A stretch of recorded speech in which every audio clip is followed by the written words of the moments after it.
Hola Lina, ¿qué hay de tu vida? Súper bien, aplicando para un trabajo en una multinacional. No, yo ni siquiera he podido estudiar. No te preocupes, yo estudié en la Corporación Universitaria Republicana. Facilidades de pago que ni te imaginas. Llama al 286-2384. Recuerda, 286-2384. Las inscripciones están abiertas. Esta es tu oportunidad.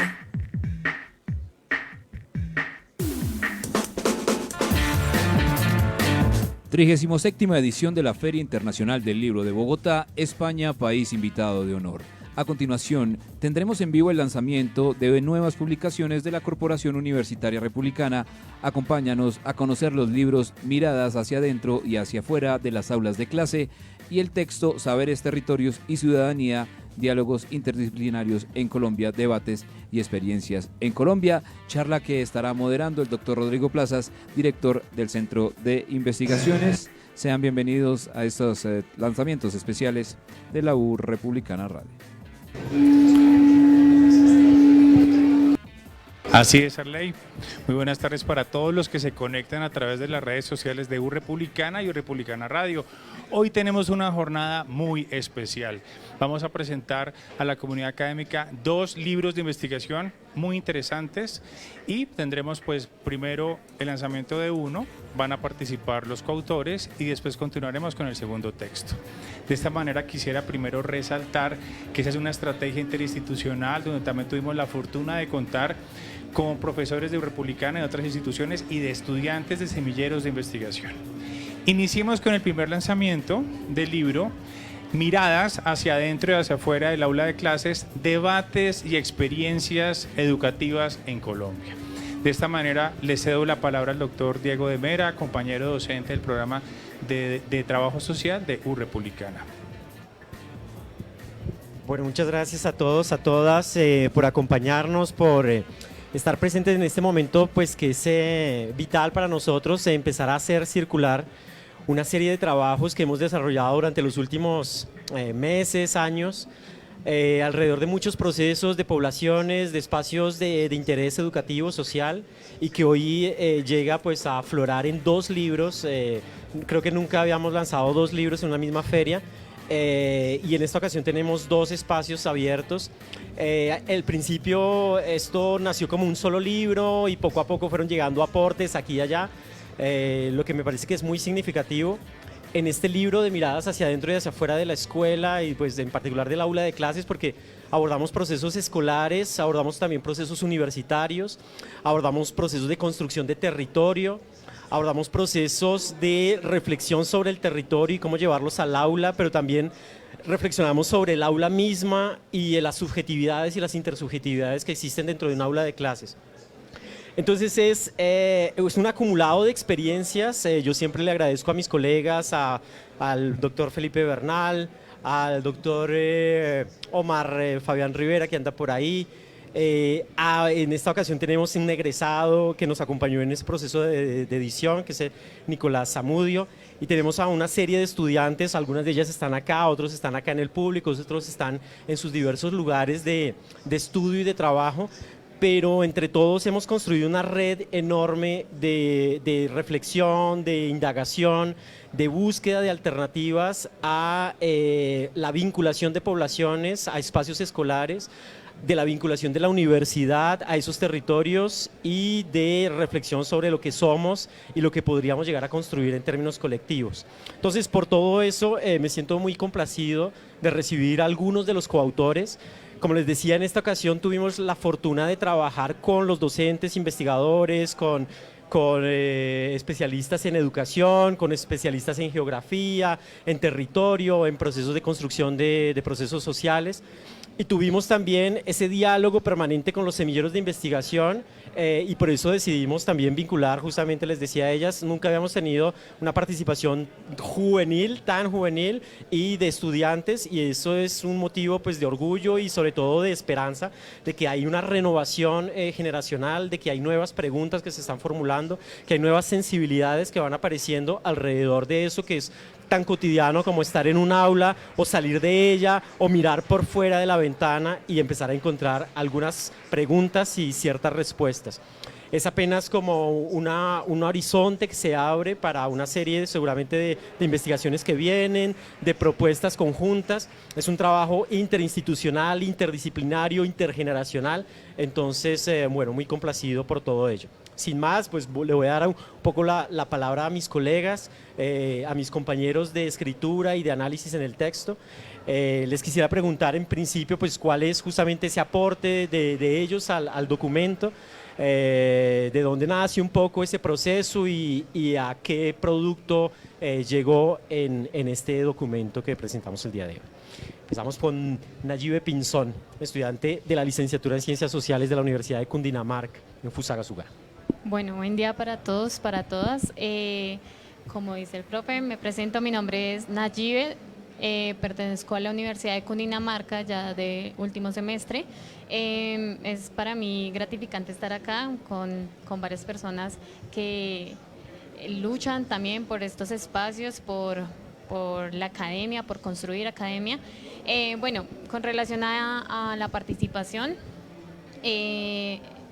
yo creo que escribir un artículo es algo muy enriquecedor, tanto por la parte formativa, académica, como por la parte personal, ¿no? Es muy integral. Bueno, el capítulo fue construido inicialmente con base en una práctica, una de las 5 prácticas que tiene la licenciatura en Ciencias Sociales, que es la práctica educativa de sexto a 11 con proyección social. A partir de ahí, pues digamos que se ven varios temas acerca de la formación docente, la vinculación con secretarías, con otras áreas de esa misma práctica educativa. Digamos que el reflexionar acerca de esos entornos y articularlo a un proyecto ISU fue como el inicio de absolutamente todo. Vimos la posibilidad de investigar acerca de los docentes en formación, cómo los estudiantes docentes en formación ven esas prácticas educativas, pero lo enfocamos en un área específica que es el cómo se sienten acerca de esas prácticas, cómo se sensibilizan, qué piensan ellos frente a todas esas prácticas, no solo como profesores a futuro, sino como estudiantes y como personas. Entonces creo que el proceso pues también es eso, un proceso que se va nutriendo poco a poco con base en todas las experiencias que nos abarcan a nosotros como estudiantes de la Universidad de Cundinamarca y específicamente de la licenciatura en Ciencias Sociales. Excelente, muchas gracias. Le doy la palabra entonces a Loani Suesca, si no me acuerdo mal, estudiante también de la licenciatura en Ciencias Sociales, con un trabajo interesante alrededor de la enseñanza geográfica. Ya nos contarás con detalles. Bueno, buenas tardes a todos y a todas. Primero, pues agradecer el espacio al profe, a los profes que nos acompañan, a mis compañeras, a nuestros amigos, a nuestras familias que nos están acompañando el día de hoy. Y bueno, nuestro aporte al libro es a partir de la geografía.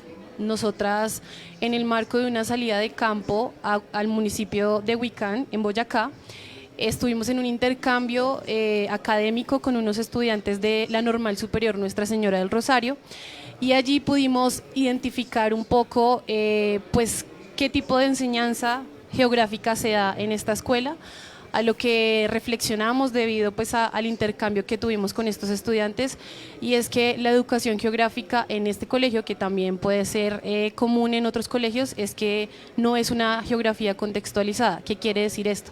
Que la geografía que se está enseñando en las escuelas es una geografía que no está teniendo en cuenta los problemas territoriales y sobre todo los problemas socioambientales que sufren nuestro país, y que también sufre en este caso nuestros glaciares, en este caso el glaciar de la Sierra Nevada, el Cocuy, Huicán y Chita, debido al cambio climático. Entonces nosotras, junto a mis compañeras, reflexionamos sobre cuál es esa enseñanza que se debe, pues que nosotros como docentes debemos dar en el aula, que debe ser contextualizada, donde debemos enseñarle, o más bien abrir esa ventana a nuestros estudiantes y decirles que su territorio es un territorio que es dinámico, que se transforma constantemente, y que esto se debe a nuestras prácticas tanto económicas, sociales, históricas y culturales, y que eso va moldeando nuestro territorio.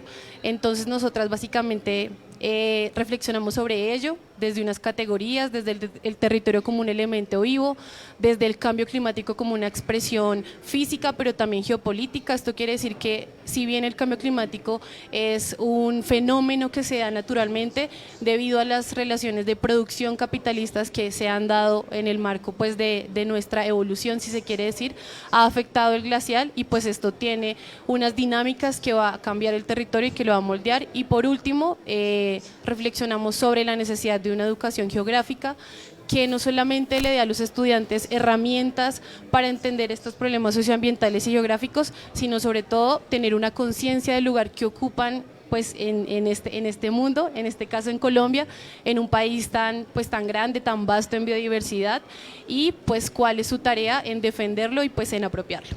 Excelente, muchas gracias.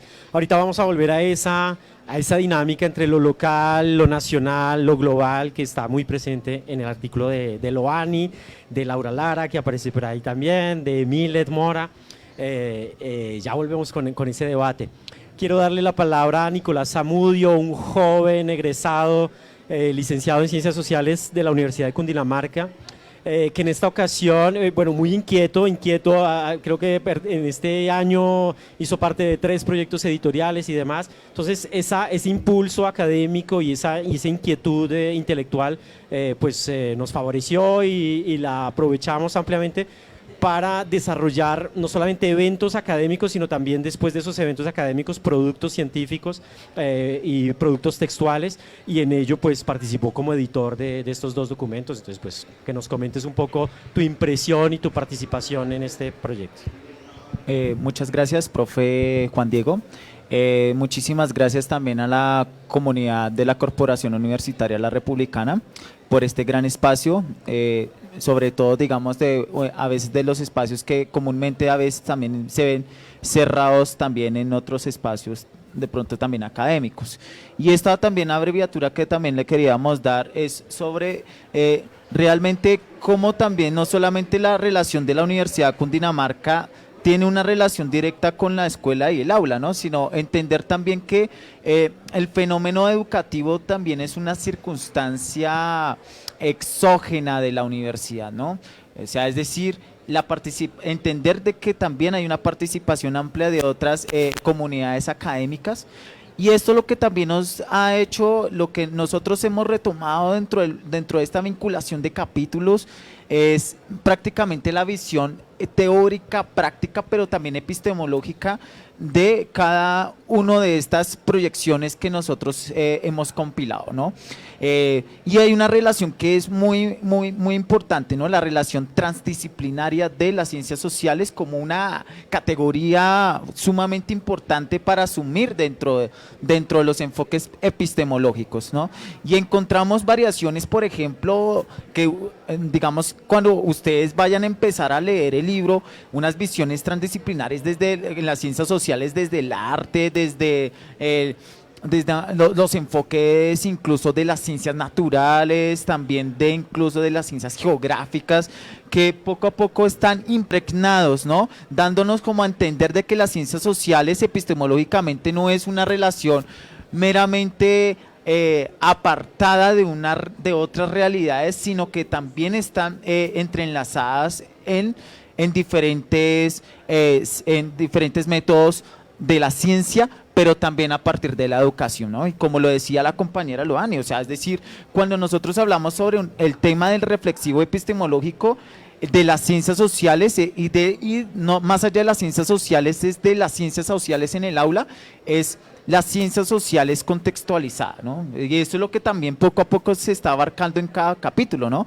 Es la contextualización, es decir, cada aporte que está dentro, cada capítulo y aporte que está dentro del libro es una visión epistemológica contrahegemónica y contraconservadora, porque lo que está haciendo es prácticamente dando una visión, no solamente una crítica al diseño conservador de las ciencias sociales, sino que también se está aportando digamos dinámicas que pueden abarcar a las ciencias sociales a entrar al aula, ¿no?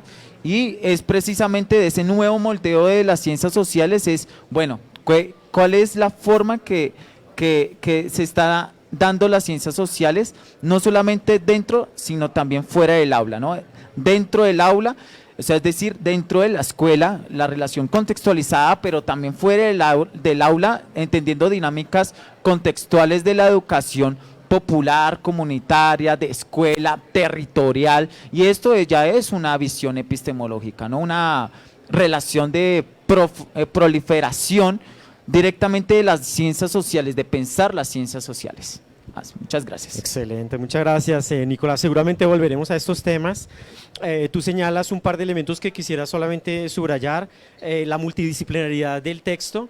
Tenemos aportes de pedagogos, tenemos aportes de politólogos, antropólogos, sociólogos, pensando permanentemente este espacio escolar, los espacios universitarios y su vínculo con espacios sociales por fuera del aula. Y otro elemento también que señalas que me parece trascendental, que se inscribe en una tradición latinoamericana de pensar la educación en contexto. Y no solamente se inscribe como en esa línea, sino que también digamos que le da profundidad, porque en un momento absolutamente necesario, ¿no? En un momento en el que la educación, tanto escolar como universitaria, se está volcando demasiado a procesos de tecnificación, a procesos de homogenización, a procesos de estandarización, y este libro es una ventana a todo lo contrario. En ese sentido creo que es absolutamente liberador, y también contrastante, y también genera una memoria de una epistemología latinoamericana en torno a la necesidad de una escuela volcada a la construcción de sujetos, a la construcción de intersubjetividades y a la reflexión sobre esos territorios. Eso me parece interesante. Le voy a dar el paso al doctor y profesor Felipe Bernal. Él aporta aquí no solamente como autor de uno de los capítulos alrededor de subjetividades políticas juveniles en espacios escolares bogotanos, sino también pues como editor y como articulador de todos estos autores, procesos y demás que logramos hoy compilar en este documento sobre aulas, adentro y afuera. Bueno, muchas gracias, Juan Diego. Muchas gracias a todos, a todas los que nos están escuchando. Estos dos libros recogen lo que discutíamos hace un año, que precisamente en este espacio Alejandro Villanueva decía que uno no puede investigar solo, que la construcción del conocimiento debe hacerse entre pares y entre diferentes personas con el fin de encontrar diferentes miradas. La construcción de este libro surge desde un encuentro que tuvimos en un evento en el Centro Regional Orlando Falborda, donde empezamos a plantear una serie de discusiones y a invitar a conocidos, amigos, a articular redes con el objetivo de establecer vínculos y diálogos alrededor de diferentes problemáticas que estábamos abordando. Vinculamos diferentes universidades, estudiantes, docentes. Fue un proceso complejo porque articular redes y conocimiento no es tan fácil como parece. Realmente abrir los espacios de encuentro y de construcción colectiva requieren un momento de sentarnos a pensarnos entre todos y a reconocernos como pares, que eso es muy difícil en la academia tradicional. Reconocer a los estudiantes, a los egresados, a los que tienen otras disciplinas como constructores de conocimiento, a veces es difícil, porque sí se discute mucho y se habla mucho en la interdisciplinariedad y que todo el mundo participa y está, pero realmente estas construcciones transdisciplinares, como son estos libros, requieren construir nuevas formas de pensar y de discutirnos, no solo como académicos, sino como personas, como sujetos que realmente hacemos parte de comunidades, de procesos educativos, de procesos comunitarios. Entonces, estos libros representan eso, un encuentro entre amigos, entre pares, que buscamos ofrecerle a la comunidad educativa, a la comunidad académica, nuevos espacios de discusión y de construcción de conocimiento. Excelente, muchas gracias. Totalmente de acuerdo, ¿no? El libro arranca con una serie de artículos, de ponencias, y poco a poco van sumándose. Yo tengo esto, yo tengo lo otro, hasta el último momento terminamos cambiando por completo la dinámica de los artículos. Entonces se convirtió como en una especie de laboratorio y eso me gusta mucho. Y esa libertad nos la da también este formato de libros académicos compilados, ¿no? Uno podría, por ejemplo, publicar muchos de estos capítulos como artículos indexados y demás, pero siento que cuando se publican de esa manera, pues es interesante porque tiene tal vez más ventana, más difusión, pero ya es un producto terminado y casi que refinado en términos individuales, ¿no? Aquí fue un proceso de construcción permanente. Yo tuve mucho placer en trabajar en estos dos libros porque fue pues primero una ventana enorme a una serie de territorios, de espacios, de reflexiones muy amplia y después a la posibilidad de retrabajarlos permanentemente, ¿no? Con los colegas, con los estudiantes, hicimos varias correcciones, vaya, envíe, entonces ese diálogo creo que es parte de un proceso de construcción académica muy interesante, ¿no? Aquí vemos ya el producto pulido, no sé qué más, pero el trabajo que hubo de edición y de reformulación teórica y metodológica fue muy interesante. También creo que sirve, como lo dice el profe Felipe, en términos como una especie de seguimiento, de laboratorio y de observatorio, ¿no? En donde uno está tomándole el pulso permanentemente a diversas realidades y a diversas sensibilidades frente a los problemas, ¿no? Entonces ya no es una investigación concluida, absolutamente madura, no lo es, pero es una ventana abierta a una serie de experiencias que están tejiendo, digamos que la realidad del terreno hoy, y es como en un pulso que late con mucha sensibilidad y mucha espontaneidad y naturalidad en el texto. Entonces eso me gustó bastante. Les propongo entrar un poquito en el fondo, bueno, no en el fondo por completo, pero sí por lo menos en algo más cercano a la pulpa de la reflexión. Vamos a aprovechar a estas dos autoras que tenemos aquí para indagar en algunas de sus reflexiones alrededor de sus experiencias y bueno, aprovechamos pues los comentarios de los colegas alrededor de ello. Yo sé que cambié el orden, pero con lo que ustedes van diciendo me van surgiendo varias preguntas. Con Nayibe, por ejemplo, y que también tiene que ver con el profe Felipe, porque es un artículo escrito a 6 manos o algo así, ¿no? Con 4 profesores, 2 estudiantes, entonces es un artículo interesante, ya vendremos sobre el aspecto metodológico, todavía no, pero sí me interesa alguna temática y en particular una expresión que toman de otro autor alrededor de las prácticas docentes, ¿no? Y que incluye las prácticas docentes de licenciados, pero que incluyen cualquier práctica de cualquier profesional en formación. Aquí también tenemos, por ejemplo, en trabajo social, a las prácticas de intervención social y demás. Y es un poco la idea de nada o húndete, ¿no? Me pareció muy significativo. Porque en algún momento resulta ser un rito de paso en el que tienes que sobrevivir a como de lugar, ¿no? Y el artículo llama a una reflexión pedagógica sobre cómo estamos abordando esa práctica y qué sensaciones tienen los mismos practicantes alrededor de ella. Hay mucho miedo, hay mucha esperanza también, hay mucha rigurosidad, hay también mucha coerción, curiosamente, ¿no? Ellos trabajan con un método de colores, de estrellas, que también es un método de sensibilidad, en donde dicen muchas veces la universidad es muy poco libre, tiene menos compromisos, el centro de práctica se vuelve un compromiso absoluto con también muy poca libertad y hay otros centros que se vuelven más libres, espacios sociales de participación social en donde tienen menos rigurosidad pero tal vez más espacio y más libertad. Entonces esa relación entre nada, húndete, reconstruye a partir de tu experiencia, me gustaría que nos contaras un poco cómo la viste. Bueno, primero quiero nombrarles el título del capítulo en el que participé, que colaboramos junto a mi compañera Karen Charry en la construcción, y es reflexiones, retos y aciertos de la práctica, las emociones como una dimensión. Entonces, pues ya el título ya dice mucho, ¿no? Creo que es uno de los grandes aspectos a tocar ahí, es que tanto los estudiantes como los profesores somos seres humanos, claramente.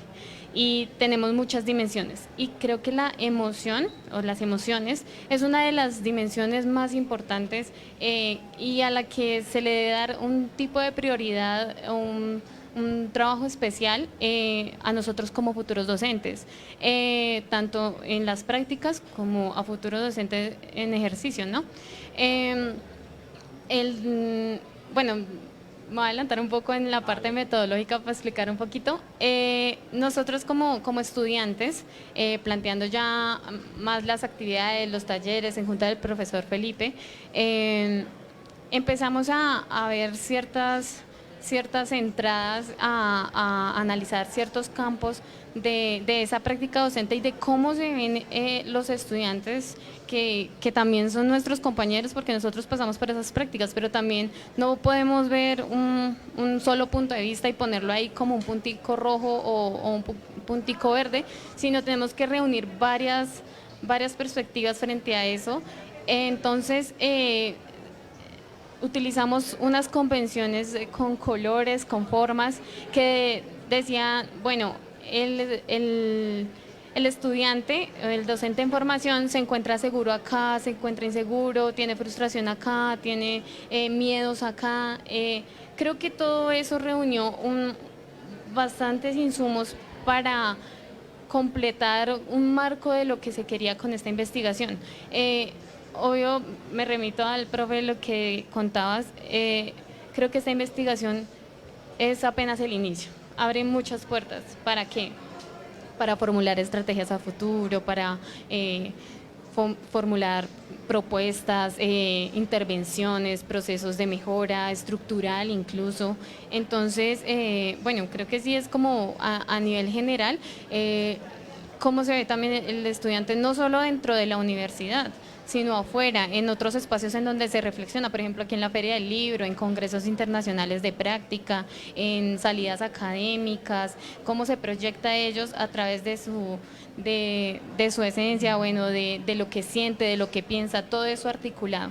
Excelente, muchas gracias. Nico, tal vez, ¿quieres comentar? Ok, bueno, en el capítulo que se había leído sobre ustedes, hay algo que es muy importante y es el factor metodológico, ¿no? La metodología del diálogo.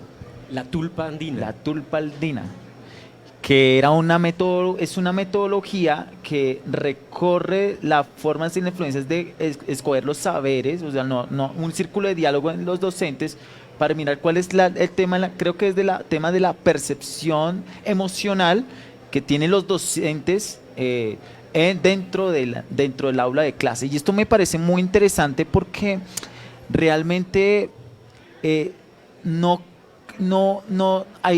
ese capítulo lo que hace es no separar la idea entre lo que es lo emocional del estudiante y el docente. Porque muchas veces, digamos, cuando nosotros nos enfocamos a los estudios emocionales, normalmente siempre están coincididos con los estudiantes, ¿no? Pero realmente, ¿cómo es la perspectiva del docente? O, por ejemplo, un docente en una relación de crisis estar dentro del aula de clase, ¿no? Y lo digo con experiencia, ¿no? Porque a mí me he tocado con estudiantes en un salón de 45 niños y de sexto. Y realmente, digamos, esas relaciones emocionales también, claro, lo sofocan a uno. Y esto es, digamos, entender esta relación metodológica, que no es una metodología en sí misma de investigación, sino es una metodología práctica de educación. Y que realmente esta metodología sí es necesario abarcarla dentro de los aspectos dentro de las escuelas. Y para mí es supremamente necesario. Interesante, sí, porque termina siendo investigación en medio de la práctica de los estudiantes, pero también del ejercicio docente de los directores de práctica, ¿no? Entonces es un ejercicio para hacer la práctica, pero también para pensar la práctica y después para publicar sobre la práctica. Entonces eso me parece que es una dimensión de 3 escalas que es bien interesante y que aquí se aplica solamente a la práctica docente, pero que seguramente tiene aplicación a escenarios ya profesionales y a múltiples escenarios de práctica estudiantil, docentes o no. Terminamos con el profe Felipe, que es parte de los autores, de los profesores, de los implicados. De los coautores. Realmente este capítulo, mi rol es más un mediador de recoger realmente la voz de los estudiantes, porque como veníamos hablando de transformar esas discusiones de la academia, la metodología aquí planteada cuestiona la misma metodología de la investigación, porque es abrir otro tipo de espacios de discusión, como tú lo decías, de hacer la práctica, reflexionarla, escribirla y ponerla en discusión con el resto de la comunidad. No es solo producir conocimiento para publicar en un libro o en un artículo y que nadie va a leer, o entregar un informe y que nadie sabe qué pasó, o que los estudiantes hablando de sus emociones y chao, a nadie más le importó. Realmente es un ejercicio de pensarnos todos y encontrarnos. Y la investigación y aplicar este otro tipo de metodologías que pueden transformar la forma en que hacemos investigación, ayuda a transformar lo que nosotros estamos entendiendo como ciencia. La ciencia tradicional occidental nos ha encasillado en una sola forma de pensar, y la tulpa es un vínculo con otro tipo de conocimiento, con otras epistemologías, con otras ontologías que nos deben llevar a cuestionar realmente cómo estamos construyendo ciencia en las universidades y cómo en la formación de docentes eso puede llegar a transformar no solo al docente en formación, sino a los estudiantes que va a tener, a los docentes que forman estos docentes, a la misma universidad, y cuestionando realmente qué estamos construyendo nosotros como país, qué esperamos formar como sujetos. Y la emoción, que siempre se ha negado dentro de la ciencia, como se ha dejado atrás, importa más la razón que la emoción. No, aquí la emoción es una posibilidad, una ventana a discutir realmente lo que estamos entendiendo como práctica profesional y cómo estamos formando docente. Excelente, muchas gracias, profe. Ustedes se dan cuenta que hay un acceso muy amplio, muy diverso y muy humano, ¿no?, al universo de la educación, al universo de la relación entre docentes, estudiantes y espacios. Por este lado, por lo emocional, vamos a irnos por el lado de Loani, con un aspecto muy racional y muy teórico, de teoría geográfica y de didáctica geográfica reflexiva, epistemológica.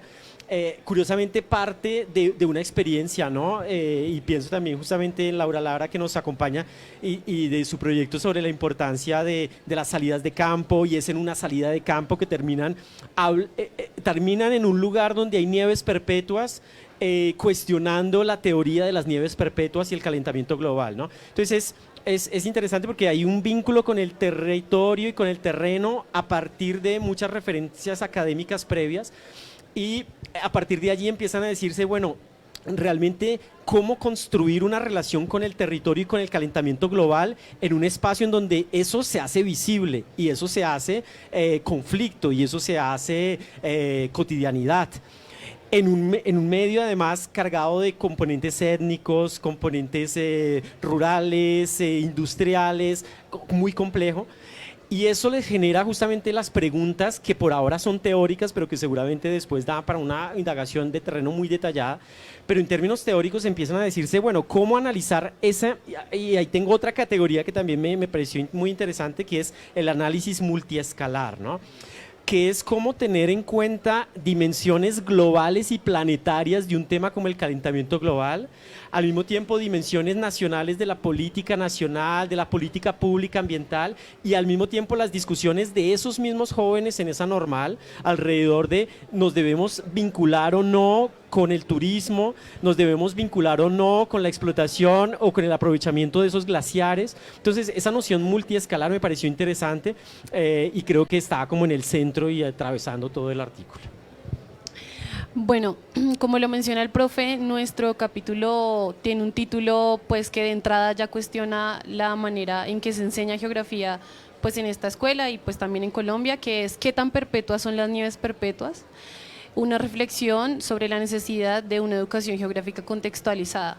Entonces nosotras pensamos en ese título especialmente porque bueno, como lo dice el profe de Mera, cuando llegamos a hacer pues este trabajo de campo, además en un territorio tan diverso, podríamos decirlo, la Sierra Nevada del Cocuy, Huicanichita, es un territorio que ha sido habitado históricamente por los indígenas Uwa, quienes no solamente tienen una conexión, digamos, arraigada, sino también espiritual a su territorio. Y pues por otro lado también vemos una perspectiva, y es la perspectiva de los campesinos. Entonces aquí vemos dos perspectivas bastante marcadas, pero bueno, vamos por el título. Quisimos ponerle qué tan perpetuas son las nieves perpetuas, porque cuando estamos en nuestra educación secundaria, nuestros profesores de sociales, de geografía, nos dicen que las nieves son perpetuas, ¿sí? Entonces, digamos que esto deja en el imaginario de los estudiantes hasta que se gradúan, y es que nuestros territorios o esas nieves, en este caso nuestros glaciares, no sufren cambios climáticos, y por el contrario, pues en este momento, según el informe de los glaciares del 2017, dice que los glaciares en Colombia están sufriendo un derretimiento, y esto está impactando no solamente la manera en que habitan las comunidades su territorio, por ejemplo el acceso al agua, sino sus dinámicas de agricultura y todo lo que engloba, digamos, esta transformación del territorio por medio del trabajo. Entonces, cuando llegamos aquí nos damos cuenta que en la Escuela Normal Superior de Huicanichita, en una misma aula conviven estudiantes, muy pocos indígenas Uwa, pero también campesinos. Entonces fue muy interesante ver cómo al plantearle a los estudiantes campesinos que en caso de que el glacial perdiera su masa, ¿sí?, de nieve, ¿qué pasaría? Entonces, pues para ellos realmente sigue siendo un atractivo turístico, ¿no? Entonces aquí vemos una perspectiva de cierta manera, podríamos decirlo, utilitarista, ¿sí? Porque es como, bueno, está la montaña y podemos seguir haciendo uso de esa montaña, no importa si se derrite el glacial, pero para el estudiante de UBA, pues esto no solamente representa un desequilibrio ecológico y también de su relación con este territorio que se llama Sisuma, ¿sí? Ellos se llama la Sierra Nevada del Cocuy, Huicanichita, pero para ellos en su lenguaje es Sisuma, ¿no? Y es un dios que quien garantiza el equilibrio de esta relación. Entonces, pues al ver esta perspectiva dijimos pero ¿cómo es posible que los profesores de ciencias sociales, estando tan cerca de un glacial, uno de los más importantes en Colombia, no le hablen a sus estudiantes de esta realidad, que es una realidad ambiental, socioespacial? ¿Cómo es posible que no estamos aterrizando esas problemáticas, o sea, en nuestra tarea docente? Entonces, a partir de este contexto tan complejo, tan diverso, también podríamos, como lo mencionamos ahí, es digamos, como la disputa histórica entre indígenas y campesinos, unos por tierra, otros por territorio, y pues que vemos eso, digamos, imprimido pues en el aula, y es como es que este pensamiento de los estudiantes pues se ven, o sea, se ve, digamos, ¿cómo decirlo?, influenciado por su contexto cultural, ¿no? Y eso va a marcar una pauta en su manera de ver y de habitar su territorio. Entonces, pues empezamos desde ahí, dijimos hay que indagar en esto, entonces hacemos una cartografía participativa, pero creo que lo metodológico viene ahorita. Entonces, en una próxima ocasión. Bueno, entonces un poquito para adelantar, hicimos una cartografía participativa, y esto nos pudo dar cuenta pues de esa falta de habilidades geográficas que tienen los estudiantes, que es reconocer, bueno, analizar, contrastar, sobre todo argumentar por qué sí, por qué no, por qué está sufriendo el territorio estos cambios.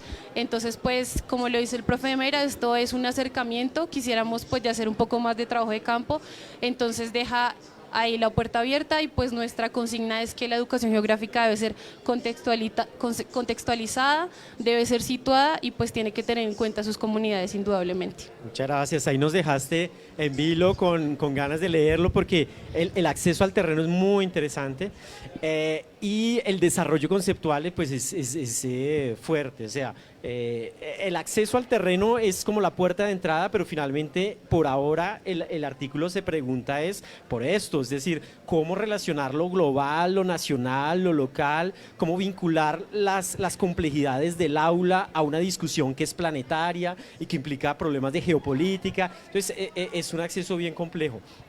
Cierra, Nico. Ok, bueno. Esta es una gran ventaja porque esto es lo que más, lo que más me gusta. Ok, hay un punto muy, muy esencial que decía Loane, dentro de los puntos aspectos de la ecología latinoamericana, la ecología política, abarcaba una discusión que se llamaba el colonialismo ecológico. Prácticamente es eso, eso es una relación, porque los integrantes o las comunidades indígenas y campesinas ya están inmersos a unas características del modo de que la globalización o las formas de ver están dentro de los territorios. Por ejemplo, las relaciones del turismo, ¿sí? Para ellos pueden ser que sea una relación económica y realmente es una forma que actualmente se puede hablar de subsistencia. Y es algo que, digamos, dentro de esa relación del colonialismo ecológico es lo que realmente no se mantiene en las reflexiones dentro del colegio, ¿no? O sea, es decir, la practicidad en la cual se tiene que pensar cómo se está viendo el contexto dentro de mi territorio. Hay una socióloga que se llama Maristela Svampa, ella decía acerca de que nosotros no podemos pensar en los territorios sin entender la dimensión del giro ecoterritorial. ¿Y de qué trata ese concepto? Es decir, que es como una comunidad reflexiona a partir de una crisis ecológica. Y eso es necesario, porque realmente si no hay una reflexión de crisis ecológica, o sea, un giro ecoterritorial, no hay una lucha ambiental. Y eso es algo que genera unas dificultades propias dentro de un sistema como los nevados. Y claro, últimamente lo que ha sacado de los informes del IDEAM últimamente acerca de los nevados es que se ha perdido prácticamente el 60% de los glaciales. Y o sea, es decir, eso ya es un problema ambiental muy fuerte. Y hay algo que me interesa que es algo, y ellas dimensionan esta relación multiescalar. Oiga, y fíjense que esto es un problema que James Morris dice, oiga, el capitaloceno está entrando dentro de nuestros territorios, o sea, el sistema global está entrando en nuestros territorios, el sistema que está dejando en Bogotá, todo el proceso de un sistema del cambio climático dentro del sistema metropolitano de Bogotá ha generado, mejor dicho, algo que ha cambiado esta relación de desnivelar las nieves. Y eso es algo que eso se aprende. Yo creo que la geografía física, lo que se debe aprender en la geografía física en el colegio es contextualizar la geografía física con las comunidades. Y eso es algo que me parece muy interesante para abarcar. Muchas gracias. Totalmente de acuerdo. Y ahí se evidencia esto de lo multiescalar, ¿no? O sea, esto arranca con grandes políticas que después se aterrizan con políticas públicas, llega hasta el territorio, pero la apuesta de ellas y del artículo es volverlo al revés también, ¿no? O sea, que cómo ver el impacto que tienen las grandes políticas mundiales en un espacio en particular, pero también empezar por reconstruir desde la educación esa relación con el territorio y empezar a crecer esa bola de nieve hasta el punto que pues, nos genere una transformación efectiva del espacio. Bueno, por términos de tiempo creo que tenemos que dejar allí, pero ahí les dejamos algo de todo lo que aborda este documento, con una panorámica muy amplia de procesos de formación en formación universitaria, en aulas escolares. Hay artículos también sobre la participación social de las universidades en diversos espacios locales. Hay una reflexión también sobre los proyectos de investigación universitarios en vínculo con la comunidad y en procesos de educación popular. Hay uno también sobre que escribió el profesor Felipe sobre la subjetivación política de los jóvenes en espacios escolares bogotanos. Entonces ahí hay una paleta enorme para todos los gustos y espero que se den gusto como nosotros lo tomamos en construir este texto. Muchas gracias a ustedes y ya seguimos con el otro. Gracias. Y por ahí llegó, ahora sí está para la foto. Recién salido. Ahora sí se lo merece. Bueno, muy bien, hacemos una breve pausa, ya le doy paso al doctor Rodrigo, adelante, doctor Rodrigo. Bueno, no, pues muy contentos. Ya podemos ver tanto los que están allá conectados en redes sociales como los que están acá. Realmente nuevamente les pido un aplauso para los coautores. Una felicitación muy especial para todos ustedes, realmente ese es un logro personal, profesional, para ustedes, para sus familias, de verdad es un sueño, felicitaciones. Vamos a tomarnos unos minutos porque ya sabemos que tenemos un segundo lanzamiento, no se muevan de acá, por favor. Así es, recuerden que estamos transmitiendo en vivo desde Corferias, Standos 19, Pabellón 8, Nivel 1. Gracias por estar con nosotros, gracias por acompañarnos, gracias por seguirnos en estas transmisiones especiales a través de la Corporación Universitaria Republicana en el marco de esta Feria Internacional del Libro de Bogotá. Recuerda además que si quieres hacerte una maestría, ahora la Corporación Universitaria Republicana tiene un nuevo convenio con la Mount Scopus University, Universidad de los Estados Unidos, donde podrás estudiar maestría en modalidad virtual en inteligencia artificial, maestría en ciencia de datos y maestría en ciberseguridad. Más información al correo relacionesinternacionales@urepublicana.edu.co. Recuerda que la Corporación Universitaria Republicana es una institución de educación superior sujeta a inspección y vigilancia por el Ministerio de Educación Nacional. Transmisiones especiales a esta hora en el marco de la Feria Internacional del Libro de Bogotá, con 2 lanzamientos, 2 nuevas publicaciones, miradas hacia adentro y hacia afuera de las aulas de clase, y el libro que viene a continuación, Saberes, Territorios y Ciudadanía, diálogos interdisciplinarios en Colombia, debates y experiencias en Colombia. Nuevamente volvemos en vivo, doctor Rodrigo, volvemos en vivo, volvemos de una vez ya con la segunda transmisión, por favor. Estamos ya listos para continuar entonces con esta segunda transmisión, con este segundo título, Saberes, Territorios, Ciudadanía, Diálogos Interdisciplinares en Colombia.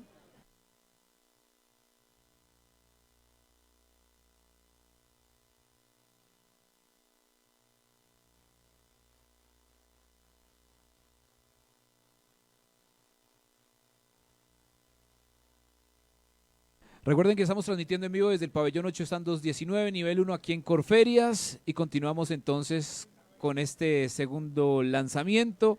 Estamos transmitiendo en vivo para nuestros live de Facebook de Corporación Universitaria Republicana y U Republicana Radio.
Bueno, muy bien. Continuamos entonces con esta transmisión, con este lanzamiento, nuevas publicaciones de la Facultad de Trabajo Social y del Centro de Investigaciones. A continuación, nuevamente le doy paso al doctor Rodrigo Plazas para continuar entonces con esta transmisión y este nuevo lanzamiento. Doctor Rodrigo, adelante. Y seguimos acá desde el Pabellón 8, piso 1, están 219 en esta jornada especial de lanzamientos para hoy, 7 de mayo. Seguimos con el segundo libro, Saberes, Territorios y Ciudadanía, diálogos interdisciplinarios en Colombia. De esta manera le doy la palabra al profesor Juan Diego de Mera. Juan Diego, adelante. Muchas gracias, Rodrigo. Bueno, también un gusto presentar este otro documento. Normalmente, como les contaba en la anterior presentación, eran uno solo. Y después terminamos recogiendo tanto material de educación y tanto material de territorio que decidimos dividirlo en dos, pero hay diálogos permanentes entre los dos textos. En este caso tenemos una indagación dividida un poco en dos grandes bloques. Un primer bloque alrededor de las epistemologías, de las reflexiones en torno a cómo entender de maneras diferentes expresiones como los saberes regionales, los saberes étnicos, pero también las propuestas y las acciones ciudadanas desde perspectivas epistemológicas emergentes. Hay ahí en ese primer eje un énfasis muy grande en el análisis mitológico, en análisis medio estructuralistas, que me parece que le dan un nuevo aire a las discusiones alrededor del saber, un poco de lo que nos hablaba el profesor Felipe, alrededor del conocimiento, de otras formas de conocimiento, y ahí aparecen muy fuertes. En el segundo componente tenemos toda una indagación alrededor de la pluralidad territorial colombiana. Es una indagación muy interesante alrededor de formas de organización social, de participación social, reflexiones en torno a poblaciones rurales, urbanas, con movilizaciones políticas, sin movilización política, en procesos de riesgo, en procesos de reorganización y recomposición. Entonces es realmente un viaje por esa Colombia diversa en términos epistémicos, en términos territoriales y en términos sociodemográficos. Quisiera entonces pues darle un paso un poco a mis colegas. Tenemos a uno de los autores del último capítulo alrededor del fútbol, alrededor de jóvenes. Tenemos otros alrededor de procesos rurales, de mujeres rurales organizadas en mercados campesinos. Tenemos capítulos sobre historia. Si hay un documento que es interdisciplinar es este, ¿no? Tenemos aportes desde el psicoanálisis, desde la historia, desde la geografía, desde la pedagogía. Entonces es realmente un viaje enorme en la pluralidad de espacios, de paisajes, pero también de abordajes de nuestra compleja realidad. Sin más, pues les doy paso a mis colegas para que nos den esa primera impresión un poco del libro, de lo que aborda y de los desafíos pues, que están presentes en este texto. No te presenté, perdón, profesor Omar Fabián Rivera, docente de la Universidad de Cundinamarca y licenciado en Ciencias Sociales, doctorante en Comunicación. Listo, muy buenas tardes, dando las gracias a la universidad por el espacio y por la oportunidad de escribir para este texto. Pues primero un reto, porque hemos llevado, ya es un proceso de muchos años, en el caso mío como investigador en deporte social, y pues es una síntesis de un recorrido, un bagaje investigativo que hemos tenido con un grupo de investigación de educación física, y pues hemos logrado sintetizar esos avances. Entonces, primero me parece que lo más importante acá es cómo dejar de privatizar el deporte. El deporte se ha vuelto un proceso capitalista, totalmente cada vez menos accesible a la gente, no solo en el fútbol, sino en la práctica misma del deporte. Entonces, si tú quieres practicar un deporte, tienes que pagar a una escuela o unos entrenadores o a unos procesos que son muy costosos, que no todo el mundo tiene acceso a pagarlos. Y por otro lado, el fútbol, como deporte de masas o deporte del pueblo, digamos nomás, de todos, pues también te toca suscribirte ahora a un Win Sport o a algún tipo de suscripción para poder ver un partido colombiano, la Liga Colombiana, y para ir al estadio te toca pagar una boleta que subió muchísimo de precio en los últimos años, pues hace que se aleje más el sentido popular del fútbol en relación a lo que pasa. Entonces, el bagaje del capítulo comienza un poco desde los anales de mi vida investigativa, cuando empiezo a trabajar barras futboleras, y cómo empieza a haber una movilización, un proceso sobre un concepto que es clave en ese capítulo, que es el aguante. Ese aguante que muchos investigadores han trabajado, que es muy respetable, pero el aguante que yo empiezo a revisar es un aguante multidimensional, que no solamente se refiere al hincha gordo, grasoso, violento, sino también es el hincha que va a viajar solito por medio de la carretera, lucha contra todas las adversidades para llegar al estadio, ir en contra de la hegemonía de una barra que está organizada por un capo con una plata que tienen que pagar para poderse ir, le llaman la excursión, o sea, van con todas las condiciones para llegar a un estadio, al entrar a un equipo. El guerreado, que también tiene un aguante diferente al otro, pero es un aguante que tiene que ver con la identidad, con la lucha, con llegar al estadio como fuera. Entonces muchos de hecho se han muerto viajando por medio de un camión.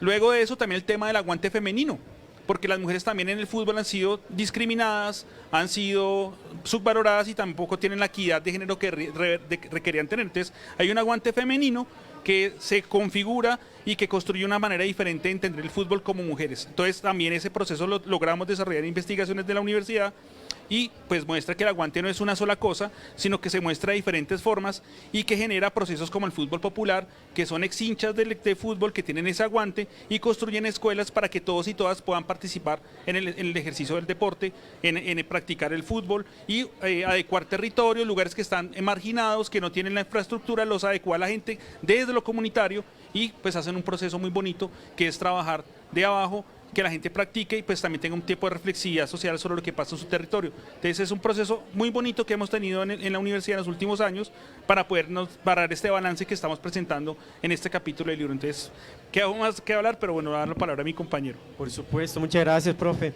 El capítulo del profe Omar Rivera es como una versión en pequeño de todo el libro, porque recoge una cantidad de escenarios, ¿no? El profesor Rivera pues, es un especialista en este tema del fútbol y los jóvenes, y en este capítulo en particular me pareció muy interesante porque recoge 3 grandes proyectos, no solamente como por mostrar las 3 dimensiones, sino por encontrar esas transversalidades que tienen 3 procesos muy interesantes de subjetivación, de encuentros y desencuentros de género, de reconstrucción de tejido comunitario y social a partir del fútbol. Entonces, este artículo y este capítulo es una visión retrospectiva, una visión comparativa, y me recuerda un poco, no solamente el capítulo del profesor Rivera, sino un poco la disposición de todo este libro. Este libro ha sido de los más difíciles de prologar, porque eran muchas visiones, parecía muy heteróclito. Hay unas cosas sobre mujer rural, hay unas cosas sobre excombatientes y procesos culinarios, hay otros sobre el Frente Nacional en el Sumapaz. Entonces habían una cantidad enorme de textos que nos fueron llegando en esta red enorme de investigadores alrededor del territorio y los procesos sociales, y al final dijimos, bueno, ¿cómo juntar todo esto? Y creo que era de lo más diverso, de lo más plural, pero también en el fondo creo que es de lo más contundente, y es una serie de búsquedas muy diversas por construir escenarios en donde haya procesos de construcción de ciudadanía, por examinar escenarios territoriales que han sido profundamente vinculados con procesos violentos, con procesos de exclusión, con procesos de riesgo, y a partir de diferentes intersubjetividades, encuentros, redes, descubrir procesos que hacen posible eventualmente construir nuevos procesos sociales. Y eso está presente en todos, ¿no? Está presente en el mercado, está presente en los procesos de los excombatientes, está presente en la evidencia de la exclusión permanente histórica en el Sumapaz, está presente en los jóvenes en callejerización que aborda Alejandro Villanueva, está presente justamente en esos espacios abiertos por el fútbol y el ocio para encontrar espacios para vivir conjuntamente. Entonces creo que en medio de todo encontramos un hilo conductor muy fuerte de toda esa diversidad de espacios, y creo que eso le da mucha fortaleza al libro. Nico. Ok, muchísimas gracias, profe Juan Diego. Bueno, aquí hay algo interesante dentro de lo que nosotros hemos compilado en el libro de Saberes, Territorios y Ciudadanía, es entender de que nosotros no podemos reflexionar el territorio sin la dimensión del conflicto, ¿no? O sea, es decir, en la gran parte, la mayoría de los capítulos, se identifica que los saberes del territorio parten de ciertas conflictividades.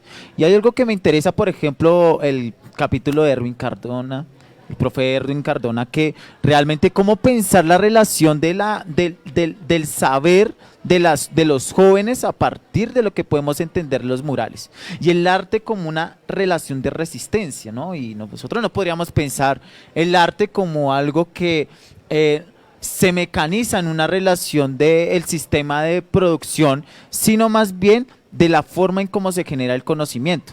Por eso es que el muralismo es una relación de resistencia y siempre lo ha sido, y es como generar la relación de que yo no necesito de algo periódico para darme cuenta de que yo tengo que generar una denuncia. Eso es uno de algo muy interesante.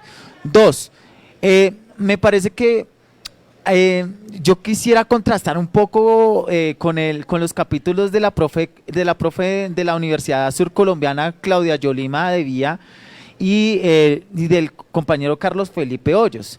Porque es necesario leerlos los dos y empezar a contrastar, porque realmente lo que hace Carlos Felipe Hoyos es encontrar el fenómeno del conflicto armado en el Sumapas, ¿no? El fenómeno.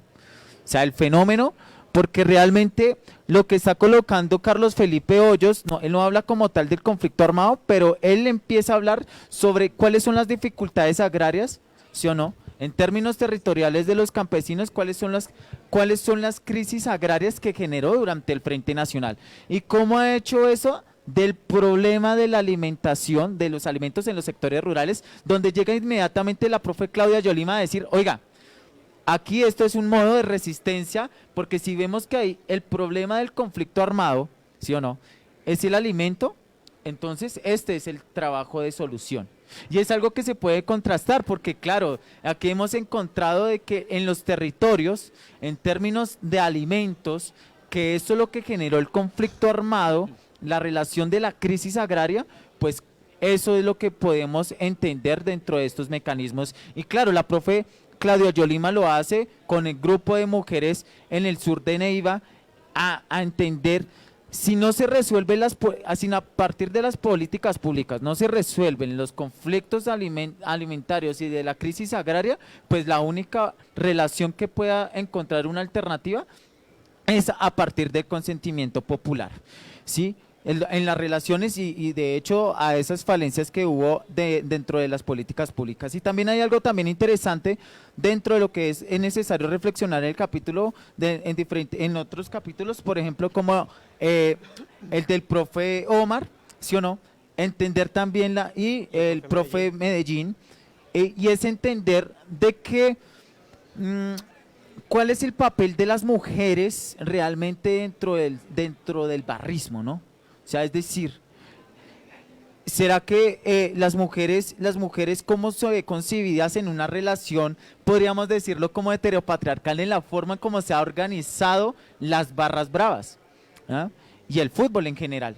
Y realmente será que, y es claro, lo que está colocando el profe Omar es poner en cuestión de que el orden que se está dando en las barras bravas no es una relación simplemente del macho, ¿no?, sino de que también la mujer hace parte de una esencialidad y construcción colectiva del barrismo. Claro, y eso también es interesante porque el barrismo europeo es un barrismo completamente de hombre, y eso siempre fue trasladado, por ejemplo, en lugares como en Argentina, en Brasil, que siempre fue constituido con el tema del hombre, pero aquí no, aquí es una cuestión realmente de entender de que también las mujeres hacen parte del sistema de la construcción del barrismo en general.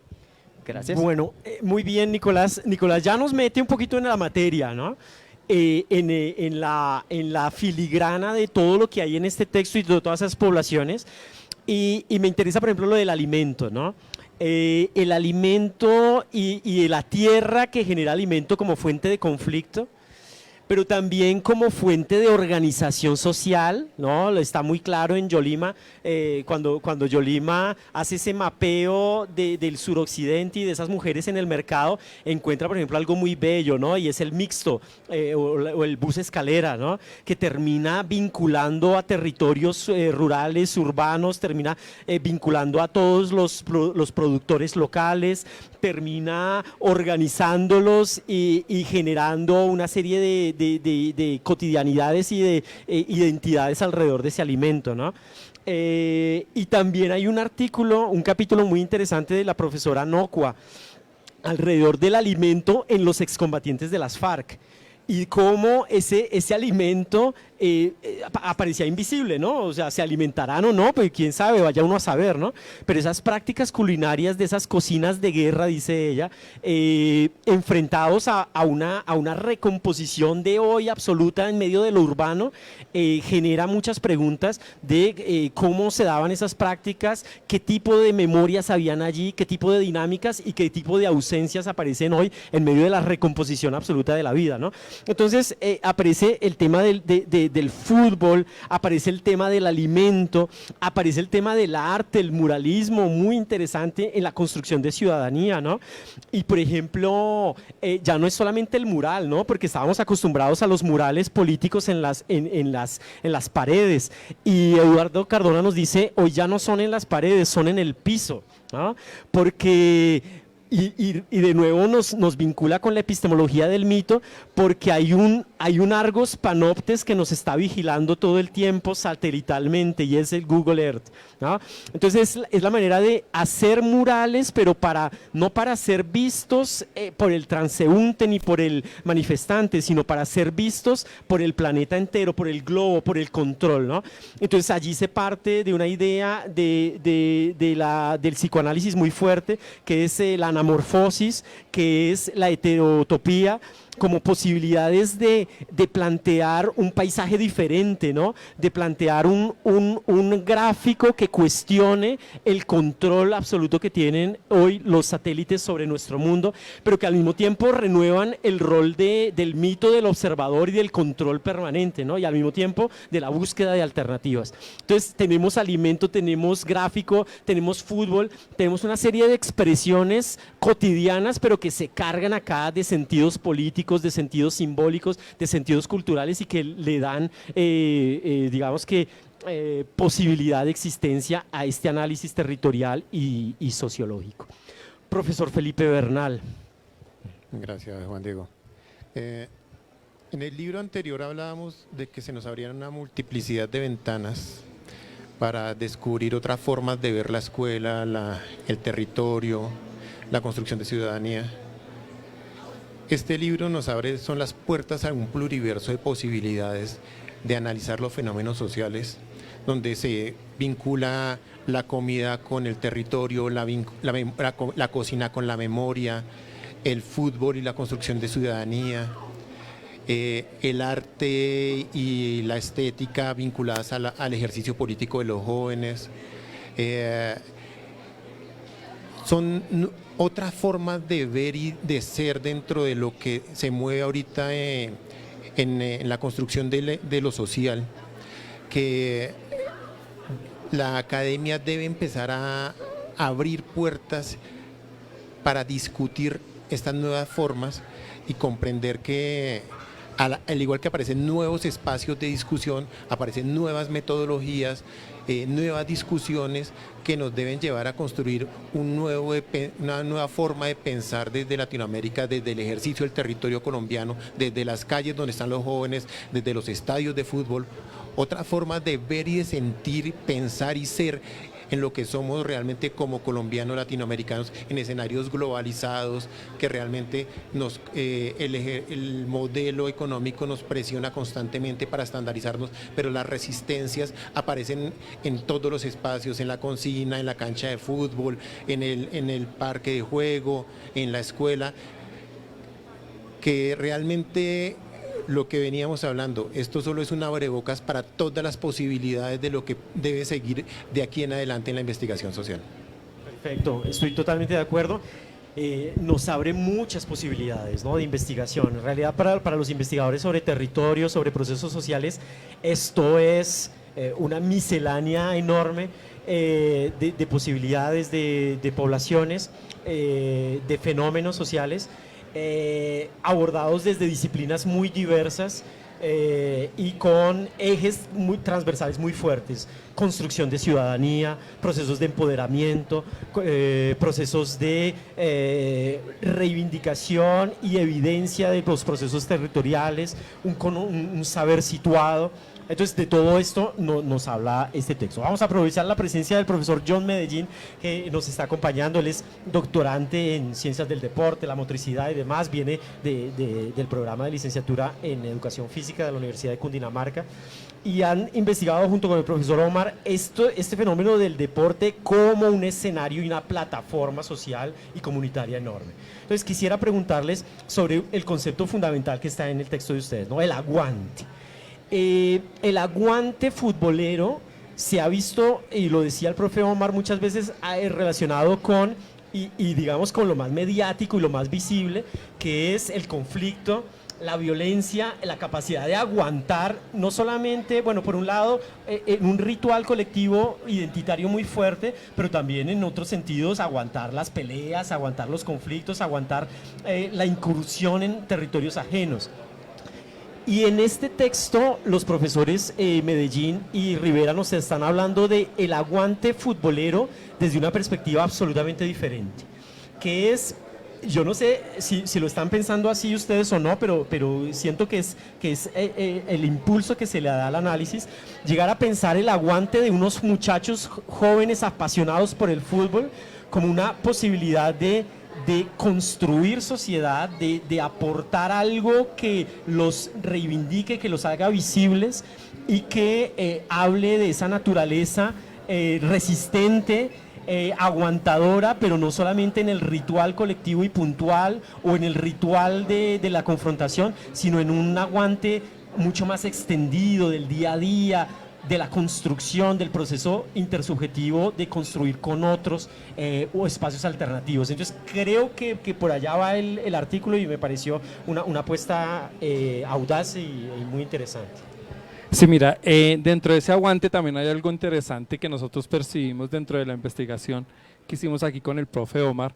Está esa resignificación de ese espacio social, ese espacio donde los chicos interactúan en un deporte muy conocido que es el fútbol, y cómo esa resignificación o ese espacio también a su vez se vuelve un entorno de paz, un entorno de empoderamiento, donde permite que si tenemos varias barras en este sitio social, pues esas barras en este ejercicio pues se crean aliados y pueden interactuar y jugar dentro de esas mismas. O sea, aquí ya no existe que soy de X equipo, de Y equipo, sino aquí ya se resignifica ese espacio y dentro de ese espacio se genera un entorno de paz.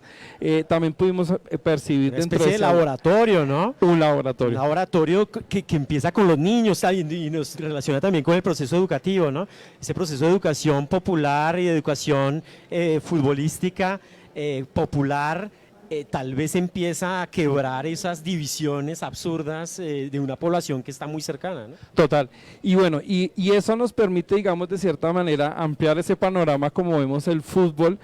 Bueno, nosotros dentro de la investigación nos permitimos ver no solamente el fútbol, y eso pues, esta alianza dentro de la Facultad de Sociales y la Facultad de Educación Física permitió, nosotros tenemos una concepción, digamos, del deporte como competitivo, deporte donde genera marca, ¿cierto? El tema económico está ahí, pero ver el deporte de un elemento social fue, digamos, cambiar el paradigma que yo traía de pronto del deporte, y vemos lo más del elemento social, cómo nosotros podemos dentro del deporte, ese aguante que tienen, poder nosotros generar tejido social, por ejemplo, que es muy difícil dentro de las comunidades en las cuales estuvimos, donde ya hay un empoderamiento de barras, y cómo nosotros llegamos y decimos, venga, por medio de este deporte generemos encuentro, ¿cierto? Generemos experiencia, generemos elementos sociales que nos pueden contribuir, y ahí es donde está ese aguante, porque encontramos también liderazgo, lideresas, personas que aman este deporte pero lo viven desde otra manera,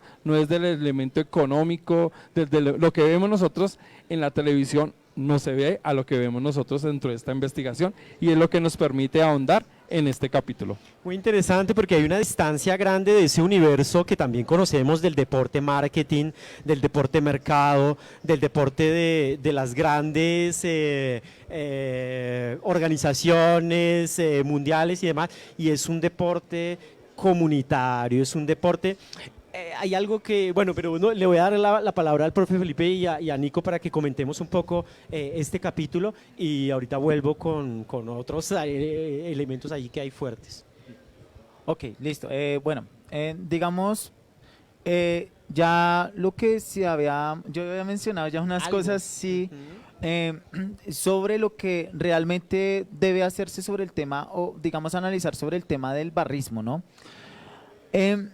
Y es algo interesante porque realmente lo que yo veo mucho más más allá de lo que fue el aguante, ya más allá del concepto, porque realmente, digamos, aquí atribuyen dos cosas muy importantes, ¿no? Uno que es el aguante como una relación del comportamiento barrista, o sea, ¿no? Ha estado en una relación práctica durante muchos años, pero por otra parte, y sin olvidar, la relación que tienen las mujeres con el barrismo. Y que esos son dos tesis muy principales que están dentro del artículo. Y realmente, digamos, claro, o sea, y hay algo que también preguntaban ustedes dos, y es, bueno, ¿cómo es el tema de la mujer en medio de la confrontación barrista?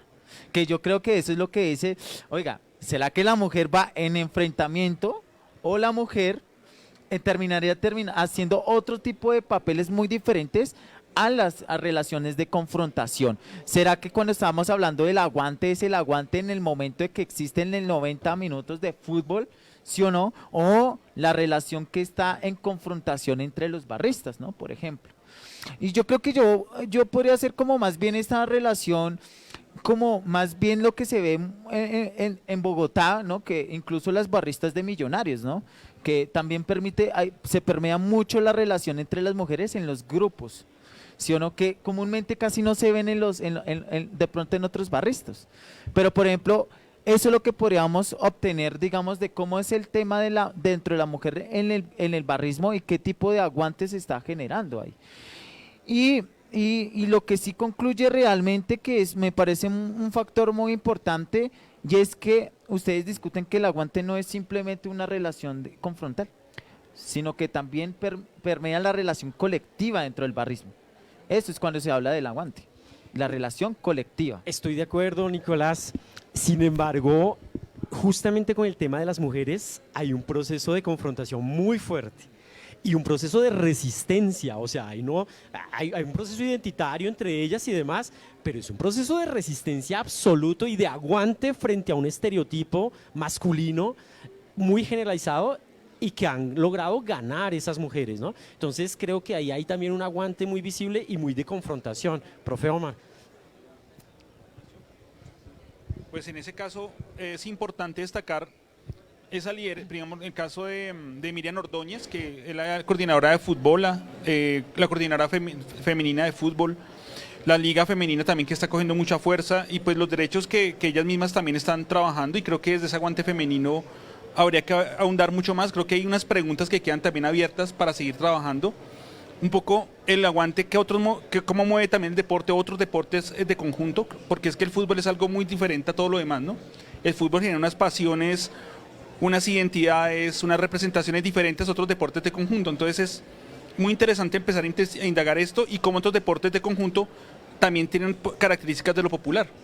Hay unas experiencias interesantes en voleibol, por ejemplo, que estamos en un proyecto que estamos trabajando en este momento. Entonces hay cosas que aún nos toca seguir buscando, pero creo que el aguante tiene que ver con la forma del deporte. Es una categoría también que puede ser vista del deporte, además desde la sociología y la antropología, como lo hemos visto los investigadores sociales. Entonces es muy interesante el campo que se abre. La conexión con educación física es muy importante también para nosotros, porque es otro campo de conocimiento que se junta y hacemos una intersubjetividad distinta y de conocimiento entre nosotros. Entonces, no sé, Felipe, ¿qué más? Muy interesante. Permíteme un segundito. Quería señalar eso, que la indagación de ustedes pues es una indagación de largo aliento, ¿no? Y eso les permite no solamente como abordar un problema, sino abordar una población que los lleva a otro problema y que de repente los lleva a otro escenario, ¿no? Entonces es una indagación por capilaridades, por secuencialidades, que me parece muy interesante. Y entonces ustedes tienen todo un programa de investigación alrededor de esa participación social en torno al deporte, que empezó con un problema de los viajeros, y esos viajeros se dieron cuenta que dentro de esos viajeros había mujeres, y por esas mujeres se encontraba una subjetividad femenina muy fuerte, y encontraron que unas de esas mujeres eran instructoras de escuelas de fútbol popular. Entonces, ¿verdad? Y ahora ya me dices, ya no estamos en el fútbol, sino que ya llegamos al voleibol, y el voleibol seguramente los va llevando a otro lugar. Entonces, eso es muy interesante, esa visión orgánica de la investigación y del abordaje de autores que están jugando a una y otra cosa y que nos están hablando de muchos fenómenos. Profe Felipe. Sí, no, quería profundizar en dos conceptos que son innovadores en este texto dentro de lo que es la investigación del fenómeno de las barras y del fútbol, y es el del aguante multidimensional, que ese realmente es producto de este trabajo, no existe en ningún otro espacio, y el del deporte como bien común, porque son nuevas lecturas a unos fenómenos que ya han sido muy investigados, pero estas nuevas lecturas realmente leen la transformación que han tenido estos fenómenos, y estas nuevas lecturas cambian la forma en que estamos entendiendo los sujetos que están ahí, porque no solo son las mujeres y la disputa por que ahí sí el aguante tradicional masculinizado, sino la construcción de lo común desde el deporte, una discusión donde realmente las comunidades, los territorios se construyen a partir de espacios considerados inferiores, digámoslo así, porque no son el de discusión política sino es donde realmente es el encuentro de la gente en el campo de juego, sea fútbol, sea voleibol, sea boxeo. Son otras formas, o los deportes populares, los tradicionales. Desde ahí se construyen las comunidades, el bien común, la comunidad está ahí en diálogo, está en construcción.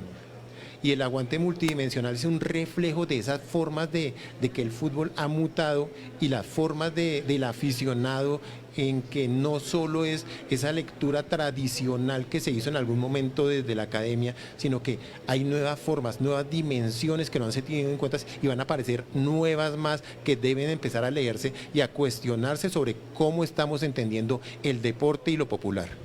Muy interesante, sí, estoy de acuerdo. Y me da la pauta para pensar un poco en la trayectoria investigativa de Omar, profesor Rivera, que ha estado un poco en la trastienda, ¿no? La trastienda de muchos procesos, y pues ya pues esa trastienda se vuelve la tienda, porque se vuelve algo mucho más visible, pero era algo que estaba realmente oculto, ¿no? Oculto un poco a los fenómenos sociales más evidentes, no sé qué, esto, lo otro, los grandes temas estructurales, pero hay una pasión allí y un acumulado de trabajo muy grande alrededor del fútbol, y después, pero ¿qué hay detrás del fútbol? Y después qué hay detrás de las barras, y después qué hay detrás de los viajes, y después qué hay detrás de esas mujeres, y ese trabajo de indagación me parece que pues da evidencia de lo que se trata la investigación, ¿no? Tener un acceso, un punto de acceso que después no sabemos para dónde nos va a llevar, y que nos va llevando a procesos cada vez más complejos y cada vez más reales también, ¿no? Porque vemos los fenómenos en la televisión, vemos los fenómenos más mediáticos, pero no vemos ese trabajo menudo, ¿no? Ese trabajo del domingo en la mañana para madrugar a ir a formar unos chicos, ¿no? El aguante es ese realmente, ¿no?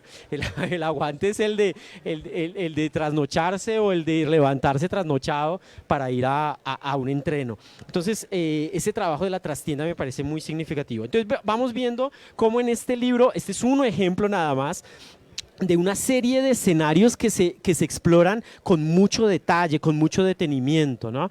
Y una serie de escenarios que tratan de abordar eso humano, eso que está en la piel, ¿no? Ese que está en el pulso de los actores sociales. Entonces, abordamos esa trastienda, abordamos esa cotidianidad de muchos actores alrededor de formas diversas de existir, de formas diversas de conocer, abordamos el mito, desde la propuesta de la profesora Yuri, ese mito farma con un poco de medicina, un poco de veneno, un poco de símbolo que explica, un poco de símbolo que oculta, ¿no? Una necesidad explicativa en medio de un mundo contemporáneo que está cargado de tecnicismos, pero al mismo tiempo de controles y de nuevos mitos que nos van dominando, ¿no? Entonces, una exploración por ahondar en ese símbolo, la exploración del profe Cardona alrededor de los símbolos gráficos de las revueltas juveniles, el texto de Carlos Felipe Hoyos alrededor de la historia política del Sumapaz y de una permanente relación de dominación de sectores campesinos en un mito construido alrededor del Frente Nacional, de que todo llegó a la pacificación y que todo llegó a cierto cauce, y él evidencia cómo hay al contrario, una aceleración de procesos de control. Tiene una cartografía social maravillosa también que vincula las incursiones bandoleras con la presencia militar, ¿no? Entonces tiene elementos historiográficos y cartográficos muy bellos. La profesora Diana Noco alrededor del conflicto armado y las prácticas culinarias de esos excombatientes, de cómo pensarse el conflicto desde otras aristas diferentes a las de los negociadores y demás, y más bien ver esa sensibilidad, esa experiencia sensible que ata la cocina. La profesora Yolima alrededor del mercado campesino de mujeres en Calixto de Neiva y el vínculo entre lo rural, lo urbano. En términos de lo urbano, el texto del profesor Alejandro Villanueva, muy bello, muy complejo, alrededor de los procesos de callejerización de una población juvenil, trabajando desde IDIPROM. Y también es una indagación muy desde una óptica de la educación popular, pero desde lo institucional, ¿no? Él está en IDIPROM, le dan un programa y él dice, no puedo llevar a cabo un programa sin llevar un proceso de investigación de quiénes son esos muchachos que están en un vínculo de riesgo, y encuentra allí unos procesos de agencia, encuentra unos procesos de riesgo permanente, encuentra unos procesos de vinculación y de redes también muy significativos, y ahí es donde dice, ahí es donde toca fortalecer. Y finalmente ellos, con este proceso de una vía de salida, ¿no? Una vía de ocio que al mismo tiempo nos da procesos de socialización, procesos de rememoración, procesos de reconstrucción identitaria. ¿Puedo hacer un cierre? Por supuesto. Bueno, a mí me parece importante que lo que tú mencionas muestra una fisura en la educación, en el sistema educativo actual, y también en las instituciones sociales que están establecidas en la modernidad. Pues muestra un cambio que digamos que en el caso de la escuela no lo entiende. Digamos que hablar de procesos como el de IDIPROM, que Alejandro lo maneja muy bien, es un proceso que son las personas que están fuera del sistema, que los dejó el sistema, pero que requieren un proceso de acercamiento al mismo, o sea, que no están excluidos. Y no perderse, dice. Exacto, entonces no perderse. Y la otra parte ya es el tema de salir de un proceso de combate, siendo combatiente, y cómo salir y adaptarse a un nuevo mundo diferente al mundo que ellos tenían.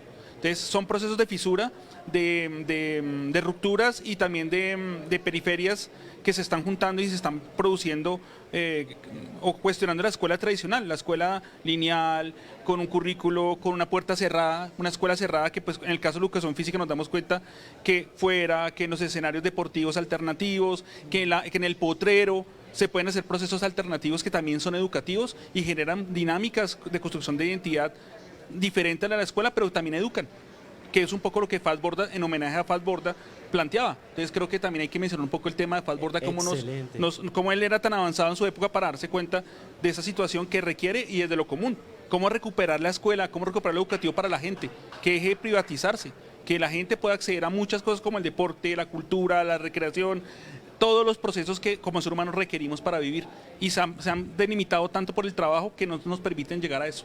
Nos la pasamos pensando en el trabajo 100% y terminamos o excluidos del trabajo también, ¿sí? Excelente. Y mire que lo conecto con el anterior libro y con la experiencia de Karen Charry, Nayibe y demás, al decirse hay espacios que no están institucionalizados, que se vuelven los espacios más libres para la creación y para la vinculación de esa población. Para los que están fuera, sobre todo los jóvenes, que son los que me parece que están llevando una carga muy fuerte con relación a la adaptación y al sistema capitalista. Están llevando muchos problemas, o ya educarse no garantiza nada. Entonces eso implica que hay que revisar muy bien el sistema y cómo funciona la idea de progreso, que también ya está rebatida. Es muy importante eso ahí en la discusión de los dos libros. Sí, eso me hace pensar justamente en la importancia de esos espacios alternativos, de la posibilidad de vincular y de crear ciudadanías a partir de procesos pedagógicos institucionalizados y no institucionalizados. O sea, hay que pensar la institución. Alejandro Villanueva, por ejemplo, nos habla mucho del contraste y de los matices que hay entre el artículo, por ejemplo, del profesor Cardona, con unos jóvenes hiperpolitizados, que están pensando su participación ciudadana en términos globales, ¿no? Que eso sea visto y capturado por Google Earth, por los satélites, de pensarse desde una posición pues artística, muy intelectual y hasta psicoanalítica, la anamorfosis, ¿no? Es decir, cómo hacer un paisaje que introduzca bemoles, ¿no? Cómo hacer un paisaje que no solamente capte calles, avenidas y carreras, sino que de repente capte nos están matando, un SOS, ¿no? Ese tipo de mensajes absolutamente planificados, intelectualizados, construidos colectivamente, y al mismo tiempo nos dice Alejandro Villanueva, hay que abordar una población que no participaría nunca en política, que no está en la escuela, que lo único que tiene es su parche, ¿no? Y nos narra, o sea, él tiene un análisis muy interesante desde la bibliografía, desde la política pública, pero también desde la calle misma y desde los relatos de esos jóvenes en riesgo en barrios populares, cómo van buscando un parche en toda la localidad. Y a pesar de tener grandes peligros, incluso de muerte y no sé qué más, van buscando hasta encontrar un escenario colectivo y de participación conjunta, ¿no? Y eso desborda toda planificación intelectual, política, no sé qué más, pero hace vida social. Y dice él, tanto la academia como las instituciones debemos ocuparnos de todas esas poblaciones en sus particularidades, en sus vinculaciones y con esas características que nos muestra cada uno de estos capítulos. ¿Algo más de cierre, colegas? Por ahí entonces nada más la invitación para que se acerquen a todas estas investigaciones, todas estas puertas abiertas a el desarrollo territorial, cognitivo y social, comunitario, inspirado por la IAP, inspirado por el trabajo de Falsborda, de la educación popular, y que encuentra nuevos escenarios, nuevos discursos, nuevos problemas, pero también nuevos actores y nuevas alternativas de solución. Entonces muchas gracias a todos, un saludo.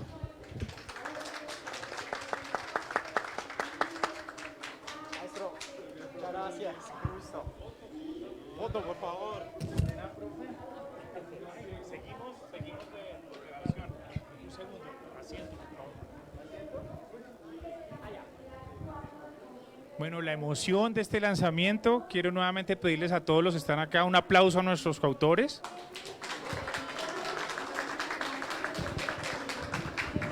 Misión cumplida.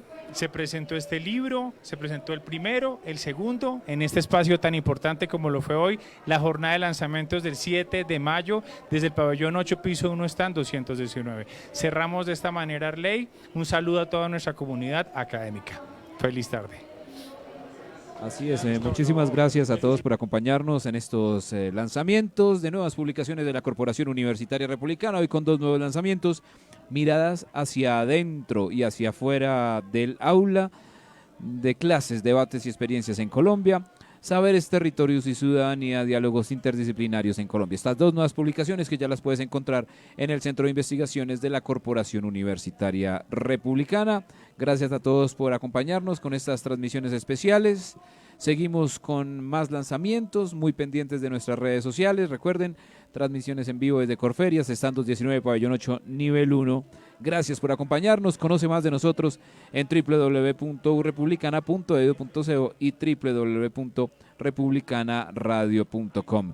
Recuerda, además, que si por estos días quieres hacer una maestría, pues lo puedes hacer ahora con la Corporación Universitaria Republicana, quien ahora tiene un convenio con la Mount Scopus University, Universidad de los Estados Unidos, donde puedes estudiar o hacerte una maestría en modalidad virtual en inteligencia artificial, maestría en ciencia de datos y maestría en ciberseguridad. Más información, escribe al correo relacionesinternacionales@urepublicana.edu.co, vigilada Mineducación. Nos encontramos entonces con más de lo que ocurre al interior de esta Filboferia Internacional del Libro de Bogotá.